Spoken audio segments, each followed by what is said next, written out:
India is grieving. Sudden loss of so many lives in the Air India Boeing 787 plane crash has stunned the nation. May their souls rest in peace, and may God give their families the power to live through this tragedy. Losing someone you love is always painful, but when the loss is sudden, violent, like an accident, it shatters your world in ways words cannot explain. And no one really teaches us how to process that kind of grief. So today, as a mental health expert, I take it as my responsibility to teach you just that. Hi, I'm Rituu Saraswat, a mindset coach and inner child therapist. And I said today I want to hold space for something we often avoid talking about: grief, loss, and fragile reality of life. This isn't just another video, it's a moment to pause, to reflect, to remember, and to begin healing. As a human being, every time I'm watching the news about the plane crash, especially looking at the faces of people who lost someone in the crash, my heart hurts, and I'm sure yours does too. You can see their grief, you can feel it. So without wasting any more time, let's dive right into it. Grief. One of the most complicated emotions in grief is survivor's guilt. It's the haunting feeling of why them? Why not me? Could I have done something differently? Or did I get more time than I deserve? Now, psychologically, survivor's guilt is a trauma response. It happens when the brain cannot make sense of the tragedy. It turns inward, trying to assign meaning by blaming the self. You might tend to replay the last conversations, you might feel unworthy of joy, you might even sabotage your own happiness. But here's the truth: you didn't cause it, you didn't deserve it, and you are allowed to live, even when someone you loved isn't there anymore. The guilt isn't your truth, it's your pain, speaking in disguise. Grief isn't a straight line, it's a spiral, more like a wave, a back and forth between pain and healing. Psychologist Elizabeth Kubler-Ross outlined 5 major stages of grief, but in modern psychology we know that these stages do not occur in a straight line. Let me briefly walk you through them, not as steps to be completed, but as emotional responses you may experience. The first one is denial. Now, this is the stage when you say, "This can't be real." You feel numb. It's like your heart knows, but your mind won't accept. It's your brain's way of protecting you from feeling too much pain at the same time. Second is anger, where your brain goes, "Why did this happen?" You might feel angry at people, at life, or even at the person who has left. It's not bad, it is just pain showing up as frustration. Third is bargaining. In this stage, you will go like, "If only I had done something differently." Basically, your mind keeps going back, wishing that you could change the past. It's like we trying to make sense of something that feels unfair or not even real at this time. Fourth is depression. In this stage, it feels very, very heavy.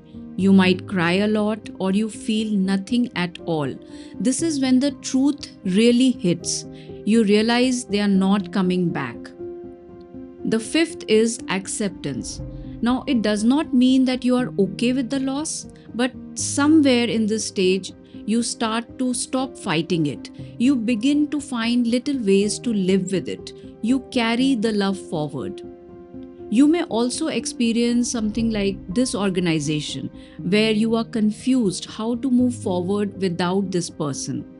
Then there could be a stage of reconstruction, where you are slowly starting to build your life, your routines, putting things back together. And finally, there is a stage where you start finding meaning. In this stage, you slowly find lessons in the loss, something that helps you honor the memory of the loved one and grow as a person yourself. You may go back and forth through all these stages repeatedly, and for some people, this will happen several times. And that's okay. Grief doesn't follow a straight line. It is more like waves. You may feel denial one day, anger the next day, then numbness, then guilt, then acceptance, and then right when you think it is all over, you feel broken all over again. That's okay. That's human. Let yourself feel. Let yourself cry. Let yourself rest. You don't have to rush the process. But here's something important to remember. Grief doesn't need fixing. It needs feeling. The reason grief and trauma linger isn't because they are too big. It's because we keep trying to avoid the feelings. But the only way out is through it. The moment you stop avoiding your emotions, the sadness, the anger, the fear, that's the moment healing begins. Because healing doesn't come from running away from your emotions. It comes from feeling them fully and still knowing you'll be okay. If you have ever lost someone you deeply loved, you have probably sat in silence and asked yourself, will this pain ever go away? And here is the honest truth. Grief doesn't just disappear. It doesn't shrink with time, like a wound in your knee that magically heals. But something else happens. Your life begins to grow around the grief. I want you to take a moment and imagine your grief as a black dot. It does not fade, but your life, the experiences, the laughter, the people you meet, the joys that you slowly rediscover, it all expands around that dot. You start to live again.